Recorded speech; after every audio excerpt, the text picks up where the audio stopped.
ವಿಧಾನಸೌಧದಲ್ಲಿ ಪರಿಷತ್ ಸದಸ್ಯ ಸಿಟಿ ರವಿ ಹೇಳಿಕೆ. ನೀಟ್ ಪ್ರಶ್ನೆ ಪತ್ರಿಕೆ ಸೋರಿಕೆಯಾಗಿದೆ. ಸೋರಿಕೆ ಮಾಡಿದ್ದು ಸರ್ಕಾರ ಹಾಗೂ ಶಿಕ್ಷಣ ಸಚಿವರಲ್ಲ.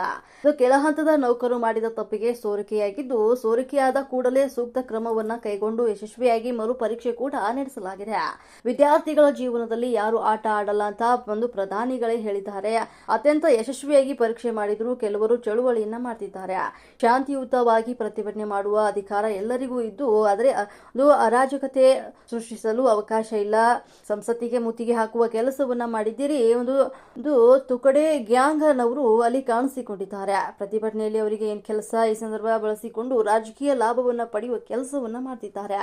ಅವರ ಉದ್ದೇಶ ವಿದ್ಯಾರ್ಥಿಗಳ ಹಿತರಕ್ಷಣೆ ಆಗಿರಲಿಲ್ಲ. ಒಂದು ಸಿಜೆಪಿ ಹೆಸರಿನ ಪ್ರತಿಭಟನೆ ಟೂಲ್ ಕಿಟ್ ರಾಜಕಾರಣದ ಒಂದು ಭಾಗ ಆಗಿದೆ. ನರೇಂದ್ರ ಮೋದಿ ಪ್ರಧಾನಿಯಾದ ಕೂಡಲೇ ಶುರುವಾಗಿದ್ದು, ಸಂವಿಧಾನ ಅಡಿಯಲ್ಲಿ ಸ್ಥಾಪಿತವಾದಂತಹ ಸರ್ಕಾರವನ್ನ ಒಂದು ಬುಡುಮೇಲು ಮಾಡುವ ಕೆಲಸ. ಟೂಲ್ ಕಿಟ್ ರಾಜಕಾರಣ ಮಾಡುವವರ ಜೊತೆಗೆ ಕೇಂದ್ರ ಸರ್ಕಾರ ಮಾತನಾಡಲ್ಲ.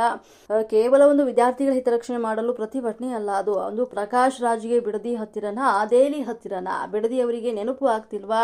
ಮಲ್ಲಿಕಾರ್ಜುನ್ ಖರ್ಗೆಗೆ ಬಿಡದಿ ನೆನಪು ಆಗ್ತಿಲ್ವಾ?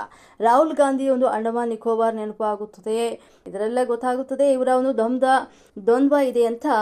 ಒಂದು ಕಲ್ಲು ತೂರಾಟ, ರೈಲುಗಳಿಗೆ ಕಲ್ಲು ಹೊಡೆಯುವುದು ಶಾಂತಿಯುತ ಪ್ರತಿಭಟನಾ ಅಂತಾರ.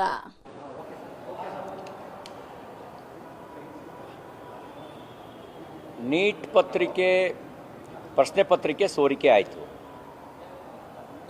ಸೋರಿಕೆಯನ್ನು ಮಾಡಿದ್ದು ಸರ್ಕಾರ ಅಲ್ಲ, ಶಿಕ್ಷಣ ಸಚಿವರು ಅಲ್ಲ. ಕೆಳ ಹಂತದ ಕೆಲವು ನೌಕರರು ಶಾಮೀಲಾಗಿ ವ್ಯವಸ್ಥಿತ ರೂಪದಲ್ಲಿ ಪ್ರಶ್ನೆ ಪತ್ರಿಕೆಯನ್ನು ಸೋರಿಕೆ ಮಾಡಿದ ಮಾಹಿತಿ ಸುದ್ದಿ ಗೊತ್ತಾದ ತಕ್ಷಣ ಸರ್ಕಾರ ನಿರ್ದಾಕ್ಷಿಣ ಕ್ರಮ ತಗೊಂಡಿದೆ. 13 ಜನರನ್ನು ಬಂಧಿಸಿದೆ ಮತ್ತು ಮರುಪರೀಕ್ಷೆಯನ್ನು ಯಶಸ್ವಿಯಾಗಿ ನಡೆಸಿದೆ. ಮರುಪರೀಕ್ಷೆಯನ್ನು ಯಾವುದೇ ಗೊಂದಲಕ್ಕೆ ಆಸ್ಪದವಿಲ್ಲದೆ ಮತ್ತೊಮ್ಮೆ ಸೋರಿಕೆ ಮರುಕಳಿಸದ ರೀತಿಯಲ್ಲಿ ಯಶಸ್ವಿಯಾಗಿ ಪರೀಕ್ಷೆಯನ್ನು ನಡೆಸಿದೆ. ವಿದ್ಯಾರ್ಥಿಗಳ ಭವಿಷ್ಯದ ಜೊತೆಗೆ ಆಟ ಆಡೋದಕ್ಕೆ ಯಾರಿಗೂ ಅವಕಾಶ ಕೊಡೋದಿಲ್ಲ ಅನ್ನುವಂಥ ಮಾತನ್ನು ಪ್ರಧಾನಮಂತ್ರಿಗಳು ಕೂಡ ಭಾಳ ಸ್ಪಷ್ಟವಾಗಿ ಹೇಳಿದ್ದಾರೆ. ಹಾಗಾಗಿಯೇ ಸ್ವಯಂ ಅವರೇ ಮುತುವರ್ಜಿ ವಹಿಸಿ ವಾಯುಸೇನೆ ವಿಮಾನದ ಮೂಲಕವೇ ನೇರವಾಗಿ ಪ್ರಶ್ನೆ ಪತ್ರಿಕೆಗಳನ್ನು ಸುರಕ್ಷಿತವಾಗಿ ತಲುಪಿಸೋ ಕೆಲಸ ಮಾಡಿ ಅತ್ಯಂತ ಯಶಸ್ವಿಯಾಗಿ ಮರುಪರೀಕ್ಷೆ ನಡೆಸಿದ ನಂತರವೂ ಕೂಡ ಶಿಕ್ಷಣ ಸಚಿವರ ರಾಜೀನಾಮೆ ಉದ್ದೇಶ ಇಟ್ಕೊಂಡು ಕೆಲವರು ಚಳುವಳಿಯನ್ನು ಮಾಡ್ತಾ ಇದ್ದಾರೆ. ಶಾಂತಿಯುತವಾಗಿ ಪ್ರತಿಭಟನೆ ಮಾಡುವ ಅಧಿಕಾರ ಎಲ್ರಿಗೂ ಇದೆ, ಪ್ರಶ್ನಿಸುವ ಅಧಿಕಾರವೂ ಇದೆ. ಅದಕ್ಕಾಗಿಯೇ ಸರ್ಕಾರ ಎಲ್ಲ ಅವಕಾಶನೂ ಕೂಡ ಅವರಿಗೆ ಮಾಡಿಕೊಟ್ಟಿದೆ, ಸಂವಿಧಾನವೂ ಅವಕಾಶ ಮಾಡಿಕೊಟ್ಟಿದೆ. ಆದರೆ ಆ ನೆಪದಲ್ಲಿ ಅರಾಜಕತೆ ಸೃಷ್ಟಿ ಮಾಡುವಂಥ ಸ್ವಾತಂತ್ರ್ಯವನ್ನು ನಿಮಗೆ ಕೊಟ್ಟಿಲ್ಲ. ಶಾಂತಿಯುತ ಚಳುವಳಿಯ ಮಾಡುವ ಅವಕಾಶ ಕೊಟ್ಟಿದೆ ಅಂದ ತಕ್ಷಣವೇ ಅರಾಜಕತೆಯನ್ನು ಸೃಷ್ಟಿ ಮಾಡುವಂಥ ಸ್ವಾತಂತ್ರ್ಯ ಕೊಟ್ಟಿದೆ ಅಂತ ಭಾವಿಸಬಾರ್ದು. ಆದರೆ ನೀವೇನು ಮಾಡಿದ್ರಿ? ಅರಾಜಕತೆ ಸೃಷ್ಟಿ ಮಾಡಲಿಕ್ಕೆ ಬಳಸ್ಕೊಂಡ್ರಿ. ಸಂಸತ್ತಿಗೆ ಮುತ್ತಿಗೆ ಹಾಕಿದ್ರಿ. ಸಂಸತ್ತಿಗೆ ಮುತ್ತಿಗೆ ಹಾಕಬೇಕಾದ್ರೆ ಶಿಕ್ಷಣದ ವಿಷಯಗಳು ಬದಿಗೆ ಸರಿದು ಆರ್ಟಿಕಲ್ 370 ಮತ್ತೆ ಕಾಶ್ಮೀರದಲ್ಲಿ ಪ್ರೊಟೆಸ್ಟು ಅದೊಂದು ಟೂಲ್ ಕಿಟ್ಟಿನ ರಾಜಕಾರಣದ ಮುಂದುವರೆದ ಭಾಗದ ಥರ ಕಾಣುತ್ತೆ. ಟೂಲ್ ಕಿಟ್ ರಾಜಕಾರಣ ಅದು ಮೋದಿಜಿಯವ್ರ ಪ್ರಧಾನಿ ಆದಮೇಲೆ ಜಾಸ್ತಿ ಶುರುವಾಯಿತು. ಟೂಲ್ ಕಿಟ್ ರಾಜಕಾರಣ, ಅರಾಜಕತೆಯನ್ನು ಸೃಷ್ಟಿ ಮಾಡುವಂಥ ರಾಜಕಾರಣ. ಭಾಳ ವಿಷಯಗಳಲ್ಲಿ ಈ ರೀತಿ ಅರಾಜಕತೆ ಸೃಷ್ಟಿ ಮಾಡೋ ಪ್ರಯತ್ನ ಮಾಡಿದ್ದಾರೆ. ರೈತರ ಹೆಸರಿನಲ್ಲಿ ಮಾಡಿದ್ರು, CAA ಹೆಸರಿನಲ್ಲಿ ಮಾಡಿದ್ರು, ಈಗ ವಿದ್ಯಾರ್ಥಿಗಳ ಹೆಸರಲ್ಲಿ ಮಾಡ್ತಿದ್ದಾರೆ. ಒಬ್ಬ ರೋಹಿತ್ ವೇಮುಲ ಅಂತ ಆತ್ಮಹತ್ಯೆ ಮಾಡ್ಕೊಂಡ ಒಬ್ಬ ವಿದ್ಯಾರ್ಥಿ, ಅವನ ಕಾರಣ ಬೇರೆ ಇತ್ತು, ಅದನ್ನು ಪ್ರಧಾನಮಂತ್ರಿಗಳ ತಲೆ ಕಟ್ಟೋ ಪ್ರಯತ್ನ ಮಾಡಿದ್ರು. ಅಂದರೆ ಅದಕ್ಕಿಂತ ಮುಂಚೆ ಯಾರೂ ಆತ್ಮಹತ್ಯೆ ಮಾಡ್ಕೊಂಡೇ ಇರಲಿಲ್ವಾ? ಅಂದರೆ ಅದನ್ನು ಪ್ರಧಾನಮಂತ್ರಿಗಳ ತಲೆ ಕಟ್ಟುವಂಥ ಪ್ರಯತ್ನ ಮಾಡಿದ್ರು. ಅದೇ ರೀತಿಯಲ್ಲಿ ಅಸಹಿಷ್ಣುತೆ, ಇಂಟಾಲರೆನ್ಸ್ ಅನ್ನುವಂಥ ಪದಪ್ರಯೋಗಗಳನ್ನು ಶುರು ಮಾಡಿದರು. ಇನ್ನು ಕೆಲವರು ಅವಾರ್ಡ್ ವಾಪಸಿ ಅಂತ ಶುರು ಮಾಡ್ಕೊಂಡ್ರು. ದುಡ್ಡು ಕೊಡಲಿಲ್ಲ, ಸುಮ್ಮನೆ ಅವಾರ್ಡ್ ವಾಪಸಿ ಅಂತ ಒಂದು ನೆರೆಟಿವ್ ಸೆಟ್ ಮಾಡೋ ಪ್ರಯತ್ನ ಮಾಡಿದ್ರು. ಆ ಎಲ್ಲ ನೆರೆಟಿವ್ ಸೆಟ್ ಮಾಡುವ ಪ್ರಯತ್ನ ಮಾಡಿದವರೇ ಶಾಹೀನ್ ಬಾಗ್ನಲ್ಲಿ ಅರಾಜಕತೆಯನ್ನು ಸೃಷ್ಟಿ ಮಾಡೋದಕ್ಕೆ ಸಂಚು ಮಾಡಿದವರೇ ಈಗ ಹೊಸ ವೇಷದಲ್ಲಿ ಬಂದಿದ್ದಾರೆ. ಅವ್ರಿಗೆ ವಿದ್ಯಾರ್ಥಿಗಳ ಬಗ್ಗೆ ಕಳಕಳಿ ಇಲ್ಲ ಅಂತ ಅನ್ನೋದು ಅರ್ಥ ಆಗುತ್ತೆ. ಒಂದು ಮಾತನ್ನು ಹೇಳಿಕ್ಕೆ ಬಯಸ್ತೇನೆ, ಮೋದಿಜಿಯವರು ಬರೋಕ್ಕೆ ಮುಂಚೆ ಇಡೀ ದೇಶದಲ್ಲಿ ಇದ್ದಿದ್ದು ಕೇವಲ 51,000 ಮೆಡಿಕಲ್ ಸೀಟ್ಗಳು.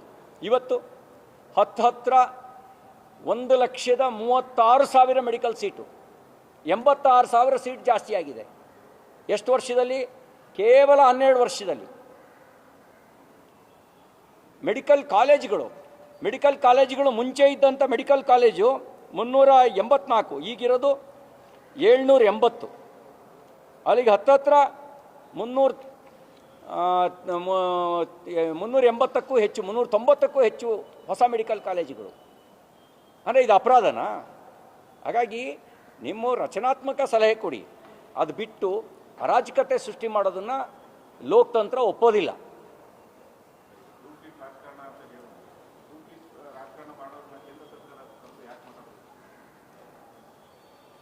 ನೋಡಿ, ಸಾರ್ವಜನಿಕವಾಗಿ ಪ್ರಜಾಪ್ರಭುತ್ವ ವ್ಯವಸ್ಥೆ ಒಳಗಡೆ ಮಾತಾಡದೇ ಇದ್ದರೆ ಏನು ಆ ಟೂಲ್ ಕಿಟ್ ರಾಜಕಾರಣ ಮಾಡೋರ ಜೊತೆ ಮಾತಾಡದೇ ಇದ್ದರೆ ಅದಕ್ಕೂ ಒಂದು ತಪ್ಪಭಿಪ್ರಾಯ ಬರುತ್ತೆ. ಈಗ ನಾನು ನಿಮ್ಗೆ ಹೇಳಿದ್ದೇನು ಅಂದರೆ, ಅಲ್ಲಿ ತುಕಡೆ ಗ್ಯಾಂಗ್ಗಳಿಗೆ ಏನು ಕೆಲಸ? ವಿದ್ಯಾರ್ಥಿಗಳ ಹೋರಾಟ ಅಲ್ವಾ? ತುಕಡೆ ಗ್ಯಾಂಗ್ಗಳಿಗೆ ಏನು ಕೆಲಸ? CAA ಮುದ್ದೆ ವಿಷಯ ಯಾಕೆ ಬಂತು? ಆರ್ಟಿಕಲ್ 370 ವಿಷಯ ಯಾಕೆ ಬಂತು? NRC ವಿಷಯ ಯಾಕೆ ಬಂತು?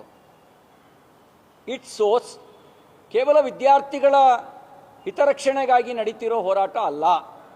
ವಿದ್ಯಾರ್ಥಿಗಳ ನೆಪದಲ್ಲಿ ಅರಾಜಕತೆಯನ್ನು ಸೃಷ್ಟಿ ಮಾಡಲಿಕ್ಕೆ ಮಾಡ್ತಿರ್ತಕ್ಕಂಥ ಸಂಚು ಅನ್ನೋದು ಅರ್ಥ ಆಗುತ್ತೆ. ಈಗ ಪ್ರಕಾಶ್ ರಾಜ್ಗೆ ಬಿಡದಿ ಹತ್ರನೋ ಡೆಲ್ಲಿ ಹತ್ರನೋ? He went to Delhi. Bidadi ನೆನಪಾಗ್ತಿಲ್ವಾ?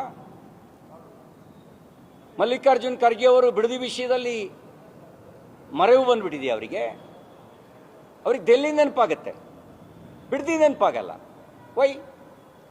Rahul Gandhi ಅವರಿಗೆ ಅಂಡೋಮಾನ್ ನಿಕೋಬಾರ್ನಲ್ಲಿ ಆಗೋ ಪ್ರಾಜೆಕ್ಟ್ನ ವಿಷಯದಲ್ಲಿ ಕಳಕಳಿ, ಆ ಹೊರ ಅಲ್ಲಿ ಆಗಬಾರ್ದು. ಇಲ್ಲಿ ಬಿಡದಿ ಪ್ರಾಜೆಕ್ಟು ಅಂದರೆ ಇದು ಅವರ ಒಂದು ದ್ವಂದ್ವ ನಿಲುವನ್ನು ತೋರಿಸುತ್ತೆ. ನಮ್ಮಿಷ್ಟೇ ರಿಫಾರ್ಮ್ಸ್ ಆಗೋದು ಬೇಡವಾ? ಶಿಕ್ಷಣ ವಿಷಯದಲ್ಲಿ ನಾವು ಸ್ವಾಗತ ಮಾಡ್ತೀವಿ, ಒಳ್ಳೆಯ ಸಲಹೆ ಕೊಡಿ. ಆದರೆ ಇದರ ಹೆಸರಿನಲ್ಲಿ ಅರಾಜಕತೆ ಸೃಷ್ಟಿ ಮಾಡೋದಕ್ಕೆ ಅವಕಾಶ ಕೊಡಲ್ಲ. ಸಂವಿಧಾನ ಬುಡಮೇಲೆ ಮಾಡೋದಕ್ಕೆ ಅವಕಾಶ ಕೊಡಲ್ಲ. ಶಾಂತಿಯುತ ಪ್ರತಿಭಟನೆಗೆ ಅವಕಾಶ ಇದೆ. ಕಲ್ಲು ತೂರಾಟ ಮಾಡೋದು, ರೈಲಿಗೆ ಕಲ್ಲು ಹೊಡೆಯೋದು, ಸಾರ್ವಜನಿಕ ಆಸ್ತಿ ನಷ್ಟ ಮಾಡೋದು, ಇದು ಶಾಂತಿಯುತ ಪ್ರತಿಭಟನೆ ದಾರಿನಾ?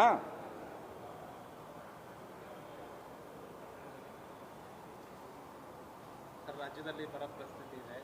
ನಿಮ್ಮ ಕಡೆ ಸಂಪುಟ ಸಂಪೂರ್ಣವಾಗಿ ರಚನೆ ಆಗಿಲ್ಲ. ರಾಜ್ಯದಲ್ಲಿ ಬರ ಪರಿಸ್ಥಿತಿ ಇದೆ. 180ಕ್ಕೂ ಹೆಚ್ಚು ತಾಲೂಕುಗಳು ಬರಪೀಡಿತ ಅನ್ನೋದು ಅನಧಿಕೃತ ಮಾಹಿತಿ. ಯಾಕೆಂದರೆ ಅಧಿಕೃತವಾಗಿ ಇನ್ನೂ ಸರ್ಕಾರ ಬರಪೀಡಿತ ತಾಲೂಕುಗಳ ಪಟ್ಟಿ ಬಿಡುಗಡೆ ಮಾಡಿಲ್ಲ. ಈ ಬರದ ತೀವ್ರತೆಯನ್ನು ಮನಗಂಡು ಬರಗಾಲದಿಂದ ಕಂಗೆಟ್ಟಿರ್ತಕ್ಕಂಥ ಶಾಸಕರು ಬರ ಪರಿಹಾರಕ್ಕಾಗಿ ದೆಹಲಿಗೆ ಹೋಗಿದ್ದಾರೆ. ಅವರ ಬರ ಪರಿಹಾರ ದೆಹಲಿ ಹೈಕಮಾಂಡಲ್ಲಿ ಇದೆ. ಅದಕ್ಕಾಗಿ ಅದರ ಅಧ್ಯಯನಕ್ಕಾಗಿ ಕೆಲವರು ವರದಿ ತಗೊಂಡು ಹೋಗಿದ್ದಾರೆ, ಕೆಲವರು ಅಲ್ಲೇ ಅಧ್ಯಯನ ಮಾಡೋಕ್ಕೆ ಹೋಗಿದ್ದಾರೆ. ಯಾಕೆಂದರೆ ಇಲ್ಲಿ 180 ತಾಲೂಕುಗಳಲ್ಲಿ ಬರ ಇದೆ. ಇಲ್ಲಿ ಹಳ್ಳಿಗೆ ಹೋದರೆ ಜನ ನೀರು ಅಂತಾರೆ, ದನ ಎಲ್ಲಿ ಕಟ್ಟೋದು ಅಂತಾರೆ, ನಮ್ಮ ಬಿತ್ತನೆ ಬೀಜ ಎಲ್ಲ ಹಾಳಾಗೋಗಿದೆ ಅಂತ ಹೇಳ್ತಾರೆ. ಇಲ್ಲಿ ಹೋದರೆ ನಮ್ಮ ಪಿಂಚಣಿ ಹಣನೂ ಬರ್ತಿಲ್ಲ ಅಂತ ಹಿಡ್ಕೊಳ್ತಾರೆ. ಏಕೆಂದ್ರೆ 23 ಲಕ್ಷ ಜನರ ಪಿಂಚಣಿಯನ್ನು ರದ್ದುಪಡಿಸಿದ್ದಾರೆ.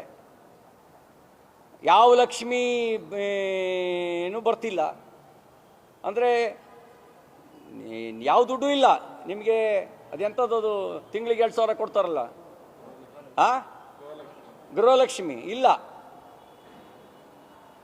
ಇದೆಲ್ಲದರ ಆಧಾರದಲ್ಲಿ ನಮಗೆ ಯಾಕೆ ಗ್ರಾಚಾರ ಅಂತ ಹೇಳಿ ಅದರ ಅಧ್ಯಯನ ಮಾಡುವ ನೆಪದಲ್ಲಿ ಡೆಲ್ಲಿಗೆ ಹೋಗಿ ಕೂತಿದ್ದಾರೆ.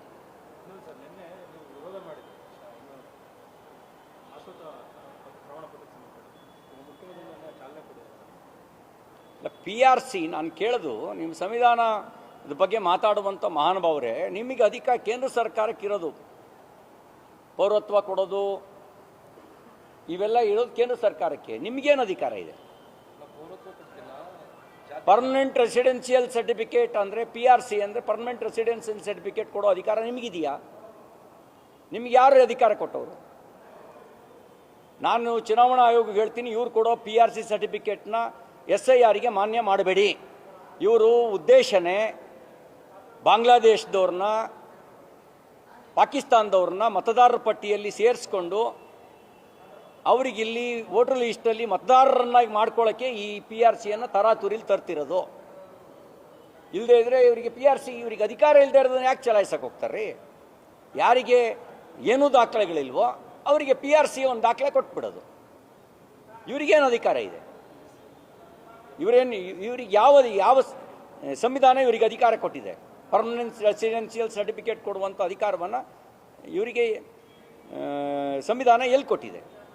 ಅಂದರೆ ಯಾರು ಬಂದು ಇಲ್ಲಿ 10 ವರ್ಷದಿಂದ ಇದ್ದರೂ ಇವರಿಗೆ ಅವ್ರ ಪರ್ಮನೆಂಟ್ ರೆಸಿಡೆನ್ಷಿಯಲ್ ಸರ್ಟಿಫಿಕೇಟ್ ಕೊಟ್ಟು ಮಾನ್ಯ ಮಾಡಿಬಿಡ್ತಾರಾ? ಬಾಂಗ್ಲಾದವರಾದರೂ ಕೊಡ್ತೀವಿ, ಪಾಕಿಸ್ತಾನದವ್ರು ಕೊಡ್ತೀವಿ. ಹೇಳಿ, ನಿಮಗೆ ತಾಕತ್ತಿದ್ರೆ ಅವರಿಗೆ ಧೈರ್ಯ ಇದ್ದರೆ ಬಾಂಗ್ಲಾ ಪಾಕಿಸ್ತಾನದವ್ರು ಯಾರು ಬಂದರೂ ಇಲ್ಲಿ ಪರ್ಮನೆಂಟ್ ರೆಸಿಡೆನ್ಷಿಯಲ್ ಸರ್ಟಿಫಿಕೇಟ್ ಕೊಡ್ತೀವಿ ಅಂತ ಹೇಳಿ. ವಾದವನ್ನೇ ಅವರು ಒಪ್ಕೊಂಡಿದ್ದಾರೆ. ಅನಂತಕುಮಾರ್ ಅವರು ಸರಿ ಇದೆ ಅನ್ನೋ ಮಾತನ್ನು ಸಮರ್ಥನೆ ಮಾಡ್ಕೊಂಡಿದ್ದಾರೆ ಸರ್. ರಾಜಕಾರಣ ಮುಖ್ಯ ಅಲ್ಲ, ನಮಗೆ ಜನರು ಹಿತ ಮುಖ್ಯ ಅನ್ನೋ ಮಾತನ್ನು ಹೇಳಿದ್ದಾರೆ. ಅಲ್ಲರಿ, ನಾವು ಕೇಳ್ತಾ ಇರೋದಿಷ್ಟೇ. ಈಗ ಬಾಂಗ್ಲಾದೇಶಿ ಪ್ರಜೆಗಳು ಪತ್ತೆಯಾಗಿರೋ ಸುಳ್ಳ, ಪಾಕಿಸ್ತಾನಿ ಪ್ರಜೆಗಳು ಪತ್ತೆಯಾಗಿರೋ ಸುಳ್ಳ, ಕೀನ್ಯಾದ ಪ್ರಜೆಗಳು ಪತ್ತೆಯಾಗಿರೋ ಸುಳ್ಳ, ಅನಧಿಕೃತವಾಗಿ ಇಲ್ಲಿ ನೆಲೆಸಿರೋ ಸುಳ್ಳ, ಅವರಿಗೆಲ್ಲರಿಗೂ ನೀವು PRC ಕೊಡ್ತೀರಾ? PRC ಕೊಡೋದಕ್ಕಿರೋ ಮಾನದಂಡ ಏನು? ಯಾವನು 10 ವರ್ಷದಿಂದ ಇದ್ರೂ ಕೊಟ್ಬಿಡ್ತೀರಾ? ಮತ್ತು ನಿಮಗೆಲ್ಲ ಅಧಿಕಾರ ಇದೆ, ಸಂವಿಧಾನಬದ್ಧ ಅಧಿಕಾರ? ಹೇಳಿ, ಈ ಎಲ್ಲ ಅಧಿಕಾರ ಇರೋದು ಕೇವಲ ಕೇಂದ್ರ ಸರ್ಕಾರಕ್ಕೆ. ನಿಮಗೆಲ್ಲಿದೆ ಅಧಿಕಾರ? ನಿಮಗೆಲ್ಲಿದೆ ಹೇಳಿ ಅಧಿಕಾರ? ನಿಮಗಿಲ್ಲದ ಅಧಿಕಾರವನ್ನು ಚಲಾಯಿಸ್ತಾ ಇದ್ದೀರಿ ಅಂತ ಹೇಳಿದರೆ ನೀವು ಸಂವಿಧಾನ ವಿರೋಧಿಗಳು. ಮತ್ತು ತಾತ್ಕಾಲಿಕ ರಾಜಕೀಯ ಲಾಭಕ್ಕಾಗಿ ದೇಶಕ್ಕೆ ಶಾಶ್ವತ ಹಾನಿ ಮಾಡಲಿಕ್ಕೆ ಹೊರಟಿರ್ತಕ್ಕಂಥ ದ್ರೋಹದ ಕೆಲಸವನ್ನು ಮಾಡಬೇಡಿ.